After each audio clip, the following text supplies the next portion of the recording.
To minimize the risk of hydroplaning during landing, the pilot should make a positive landing and apply maximum reverse thrust and brakes as quickly as possible. During hydroplaning, the friction coefficient between tire and runway surface is approximately 0.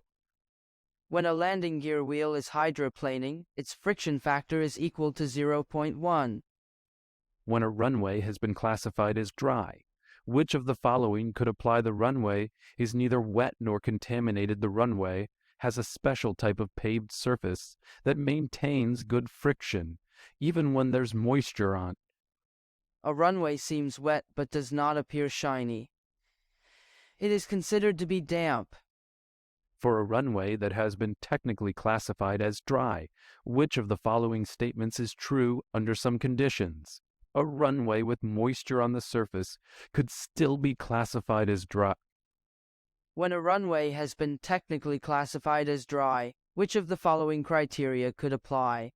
The runway is paved and has been specially prepared with grooves or porous pavement and maintained to retain effectively dry braking action even when moisture is present. The runway is neither wet nor contaminated. A runway covered with 4m thick water is said to be contaminated. How is the uncleared part of a contaminated runway reported in a SNOTAM in plain language? Add item to the final paragraph of a SNOTAM. A runway is considered damp when the runway surface is not dry, but when the moisture on it does not give it a shiny appearance. A runway is referred to as contaminated when more than 25% of the required runway surface is covered with one of the following elements: a water film or loose or slushy snow equivalent to more than 3m of water, compacted snow, a solid mass which may not be compacted further, ice, including wet ice. A runway is considered wet when it is covered with a quantity of water or loose or slushy snow, less than or equal to the equivalent of 3m of water. The amount of surface moisture is sufficient to make it reflective, but does not create large stagnant sheets of water. A runway is considered to be contaminated when its surface is covered with more than 25 compacted snow.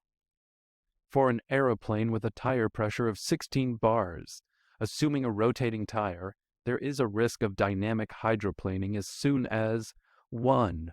Water height is equal to the depth of the tire grooves. 2. Speed is greater than 137 knots. For an airplane with a tire pressure of 8 bars, there is a risk of dynamic hydroplaning as soon as the speed is greater than 98 knots.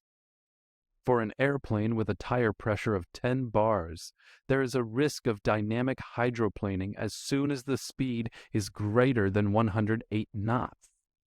For an airplane with a tire pressure of 12 bars, there is a risk of dynamic hydroplaning as soon as the speed is greater than 119 knots.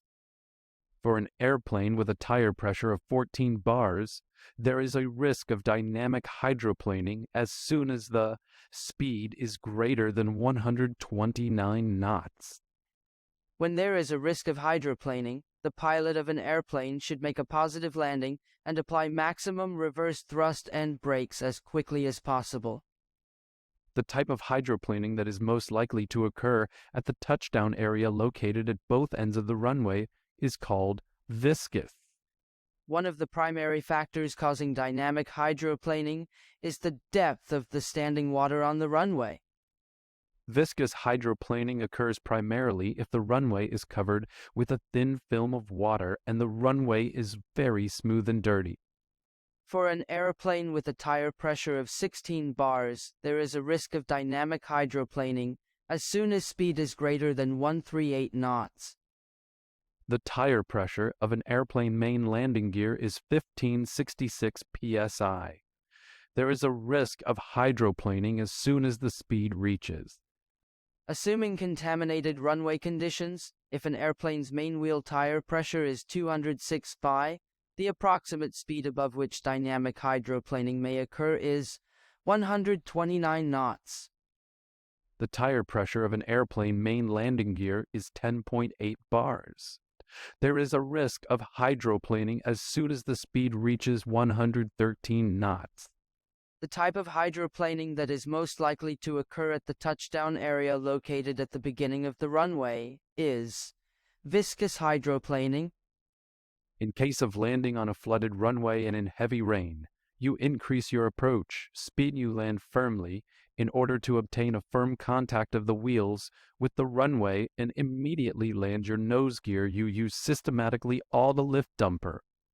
Landing on a flooded runway in heavy rain, make a positive touchdown on the main gear and lower the nose gear as soon as practicable. Use all available lift dumpers in a systematic manner. For a given aircraft and runway contamination, increased pressure altitude will increases the hydroplaning speed. The braking efficiency is a piece of information presenting itself in the form of a combination of the terms poor, medium, good. A braking action of 0.25 and below reported on a SNOTM is poor. How is braking efficiency presented poor, medium, good? The presence of dynamic hydroplaning depends primarily on the depth of the standing water on the runway.